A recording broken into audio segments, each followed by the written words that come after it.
আব্দুল হাকিমের মেয়ে সুরাইয়া খাতুন। অতীতে তাকে আমি কবুল বলিয়া বিবাহ করেছিলাম, কিন্তু এখন আমি তার জ্বালায় পুরো অতিষ্ঠ হইয়া গিয়াছি। এখন যার গার্লফ্রেন্ড তাকে আমি বলতে বাধ্য হচ্ছি, ভাই সে আইসে যেন তার গার্লফ্রেন্ডকে যেন নিয়ে যায়। মানে যার গার্লফ্রেন্ড আমি তাকে বলতেছি, প্লিজ আমাকে মাফ করবেন, আমি আর এই জ্বালা উঠাইতে পারতেছি না।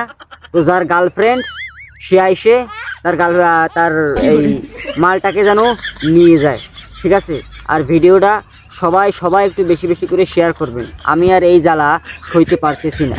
প্লিজ প্লিজ প্লিজ বেশি বেশি করে এই ভিডিওটা শেয়ার করবেন। তুই একটু বলি দে।